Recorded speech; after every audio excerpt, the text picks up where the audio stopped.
पाने को ही प्रेम करे, जग की ये है रीत।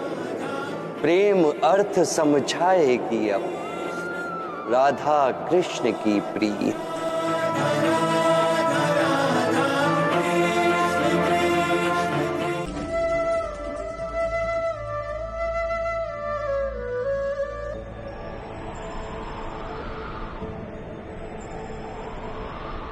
प्रतिदिन सूर्य उगने के साथ ही जाग उठती हैं कुछ कहानियां, कुछ संघर्ष, कुछ इच्छाएं, कुछ यात्राएं। पर सभी कहानियां संपन्न नहीं होती, सभी संघर्ष जीते नहीं जाते, सभी इच्छाएं प्राप्त नहीं होती और कुछ यात्राएं रह जाती हैं अधूरी। क्यों? अब आप में से कुछ कहेंगे प्रयास अधूरा रहा, कुछ मानेंगे निश्चय दृढ़ नहीं था, कुछ क्रोध करेंगे, तो कुछ इस असफलता का बोझ अपने भाग्य के कांधों पे डाल देंगे। परंतु इस सब का कारण केवल एक तत्व की कमी है 2.5 अक्षर की। कमी है प्रेम। प्रेम जो न शास्त्रों की परिभाषा में मिलेगा, न शस्त्रों के बल, न पाताल की गहराइयों में, न आकाश के तारों। तो ये प्रेम है कहाँ? कैसे पाया जाता है इसे? क्या है मार्ग प्रेम को पाने का? प्रयास रहेगा आपको यही समझाने का। ये मटकी देख रहे हैं आप, इसमें जल रखा जाता है। जल जो शुद्ध रहता है, शीतल रहता है, जल जो प्यास बुझाता है। पर सोचिए, यदि इस मटकी की माटी ठीक ना हो, यदि इसे भली प्रकार रौंदा ना गया, आकार देकर इसे अग्नि पर ठीक से पकाया ना गया हो, तो क्या होगा?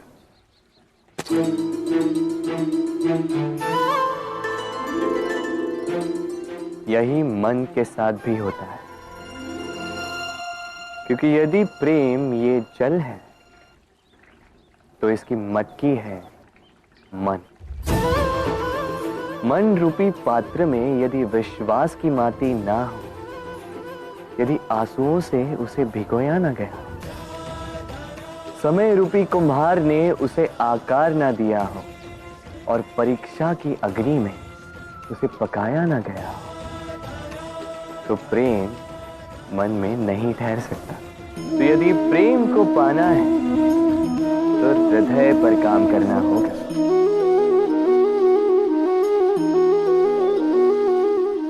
किसी भी वस्तु को बांध सकने के लिए किसी बंधन का, किसी रस्सी का होना आवश्यक है। परंतु इस रस्सी को बांध सकने की शक्ति कौन देता है?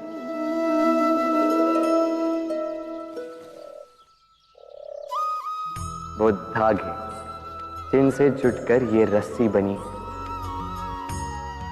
अब बताइए, प्रेम को किस रस्सी से स्वयं तक बांधेंगे आप?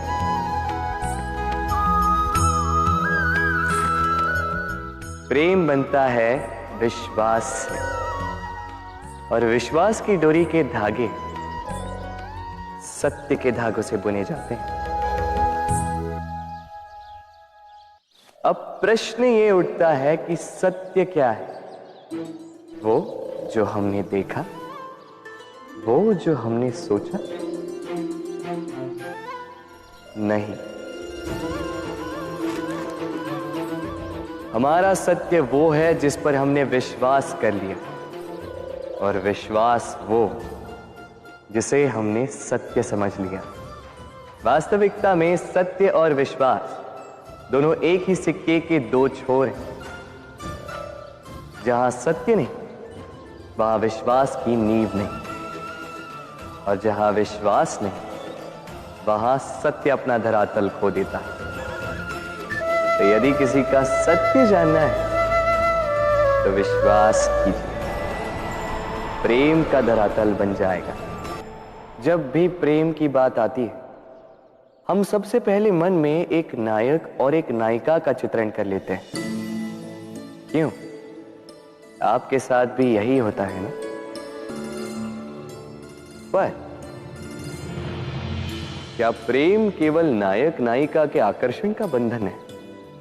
नहीं, प्रेम तो परिवार से हो सकता है, माता पिता भाई बहन से हो सकता है, सखा मित्रों से हो सकता है, देश और जन्मभूमि के लिए हो सकता है, मानवता के लिए हो सकता है, किसी कला के लिए हो सकता है, इस प्रकृति के लिए हो सकता है। पर प्रेम कभी उस पन्ने पर लिखा ही नहीं जा सकता जिस पर पहले ही बहुत कुछ लिखा हो। जैसे एक भरी मटकी में और पानी आ ही नहीं सकता। तो यदि प्रेम को पाना है तो मन को खाली करना होगा, अपनी इच्छाएं, अपना सुख सब त्याग कर समर्पण करना होगा। अपने मन से व्यापार हटा दो, तभी प्यार मिलेगा। प्रेम विधाता की सबसे सुंदर कृति, परंतु हर कृति को संभालना पड़ता है। अब इसी मूर्ति को देख लीजिए। जब कलाकार ने इसे रचा तब ये बहुत सुंदर थी, परंतु इसके पश्चात इसे संभाला नहीं गया।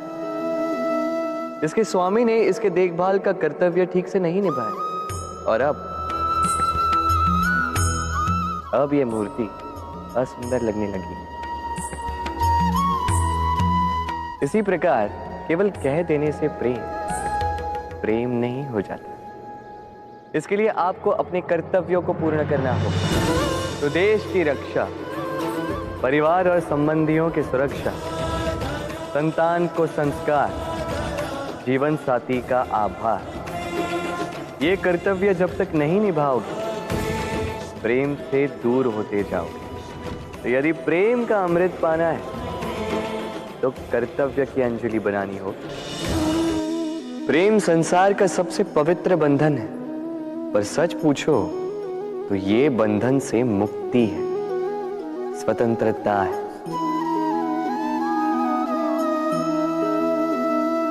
नहीं समझे? समझाता हूं। यदि कोई आपका प्रेम ठुकरा दे, यदि कोई आपका प्रेम समझ ही ना पाए तो क्या होगा? कुछ उदास हो जाएंगे, कुछ छल करके प्रेम पाना चाहेंगे, तो कुछ बलपूर्वक प्रेम पर अधिकार करना चाहेंगे। किंतु यह आवश्यक नहीं कि जिससे आप प्रेम करते हो उसे भी आपसे प्रेम, क्योंकि प्रेम कोई वस्तु नहीं है, न राज्य है, न धन जिसे आप बल से अपने वश में कर सको। प्रेम वो शक्ति है जो आपके लिए हर बंधन तोड़ सकती है, किंतु स्वयं किसी बंधन में नहीं फंसती। तो जिससे भी आप प्रेम करते हो उसे स्वतंत्र छोड़ दीजिए, क्योंकि स्वतंत्रता ही वो भाव है जो जीव को सबसे अधिक प्रिय है। प्रेम सच्चा होगा तो उसे अवश्य समझ में आए। तब तक के लिए निस्वार्थ भाव से प्रेम कीजिए, स्वार्थ हट जाएगा तो प्रेम आ ही जाएगा। मन बड़ी ही विचित्र कृति है। ये मन शरीर के किस अंग में बसता है कोई नहीं जानता, किंतु संपूर्ण शरीर इस मन की इच्छा साकार करने के लिए प्रयास करता रहता है। अब यदि मन कुछ खाने का करे तो व्यक्ति उसकी वनों की इच्छा साकार करने का माध्यम ढूंढता रहता है। अब यदि मन किसी को शत्रु समझ ले तो व्यक्ति उसे नष्ट करने का हर संभव प्रयास करता है। अब यदि मन किसी से प्रेम करे तो उसकी प्रसन्नता के लिए हर सीमा लांघने के लिए सज्ज रहता है। परंतु जीवन सुखद हो इसके लिए आवश्यक है कि मन खाली हो। इस बांसुरी की भांति भीतर कुछ भी नहीं, न राग है न द्वेष, तब भी तार छेड़ने पर स्वर निकलता है। इसी प्रकार मन को भी भावनाओं से मुक्त रखना आवश्यक है। स्मरण रखिए, मन में कुछ भर के जियोगे तो मन भर के जी नहीं पाओगे। कितना सुंदर पुस्तक है ना, सुंदर आवरण है, सजाए हुए पृष्ठ है।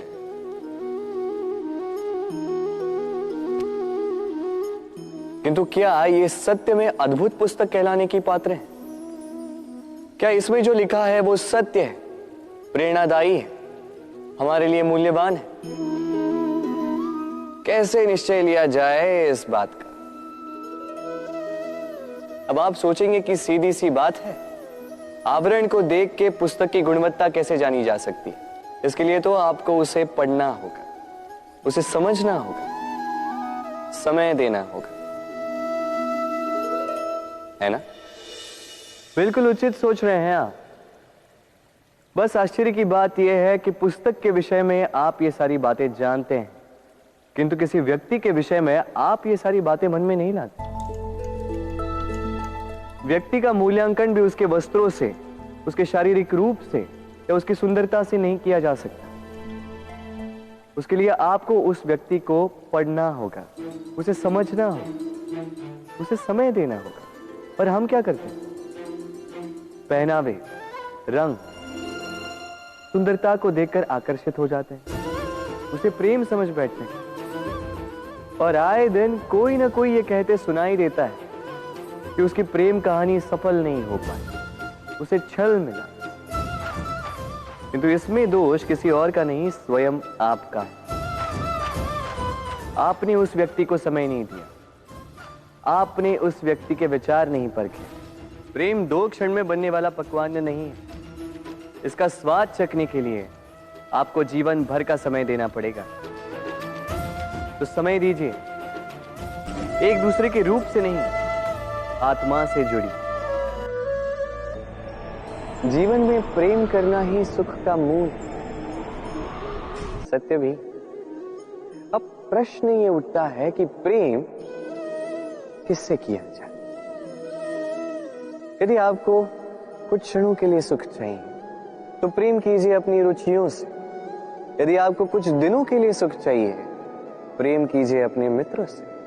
यदि आपको कुछ महीनों के लिए, कुछ वर्षों के लिए या अनेक वर्षों के लिए सुख चाहिए तो प्रेम कीजिए अपने परिवार से, माता पिता, अपनी संतान, पति पत्नी, अपने संबंधियों से। किंतु यदि आपको सदा सदा के लिए सुखी रहना है तो प्रेम करना होगा केवल अपने कर्मों से, क्योंकि संबंध चाहे जैसा भी हो, कभी ना कभी टूटता ही है।